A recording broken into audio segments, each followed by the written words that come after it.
মসজিদ থাকবে না, পাড়ায় পাড়ায় মোড়ে মোড়ে সব মন্দির হবে। কোনো মসজিদ থাকবে না, শুধু মন্দির থাকবে। পাড়ায় পাড়ায় শুধু মন্দির থাকবে। ভারতের পশ্চিমবঙ্গের অশোকনগরে দাঁড়িয়ে সামাজিক মাধ্যমে ঠিক এইভাবেই হুঙ্কার দিতে দেখা গেছে এক যুবককে।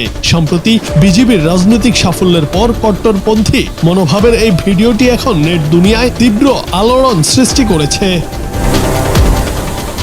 ভিডিওতে দেখা যায় এক যুবক লাইভে এসে নিজেকে বিজেপির সেনা দাবি করে সরাসরি সাম্প্রদায়িক উস্কানিমূলক বক্তব্য দিচ্ছেন। শুধু বক্তব্য নয়, ভিডিওর এক পর্যায়ে সমর্থকদের উপস্থিতিতে নতুন করে মন্দির তৈরির প্রাথমিক কাজ শুরু করতেও দেখা যায়। এই ঘটনাকে কেন্দ্র করে স্থানীয় সংখ্যালঘু মুসলিম সম্প্রদায়ের মধ্যে নিরাপত্তাহীনতা ও ভয় ছড়িয়ে পড়েছে।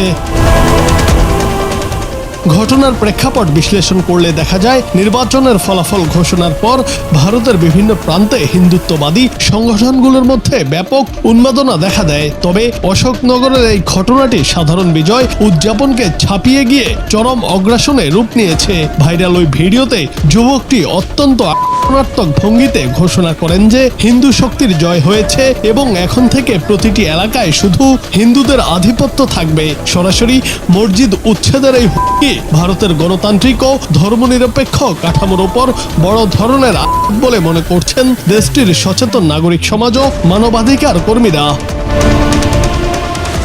বর্তমানে এই ভিডিওটিকে কেন্দ্র করে সামাজিক মাধ্যমে সমালোচনার ঝড় উঠেছে এবং নেটিজেনদের বড় একটি অংশ ওই যুবকের দৃষ্টান্তমূলক শাস্তির দাবি জানিয়েছেন। অভিযোগ উঠেছে, বিজেপির জয়ের পর থেকেই দেশের বিভিন্ন এলাকায় মুসলিম জনগোষ্ঠীর উপর বিচ্ছিন্ন ঘটনা ঘটছে এবং একদল উগ্রপন্থী হিন্দু ক্রমশ আগ্রাসী হয়ে উঠছে।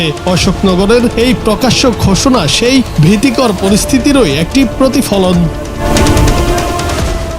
স্থানীয় প্রশাসন পরিস্থিতি নিয়ন্ত্রণে কোনো ব্যবস্থা নিয়েছে কিনা তা এখনো স্পষ্ট নয়। তবে রাজনৈতিক বিজয়কে পুঁজি করে এই ধরনের ধর্মীয় বিদ্বেষ ছড়ানোর ফলে ওই এলাকায় চরম সাম্প্রদায়িক উত্তেজনা বিরাজ করছে।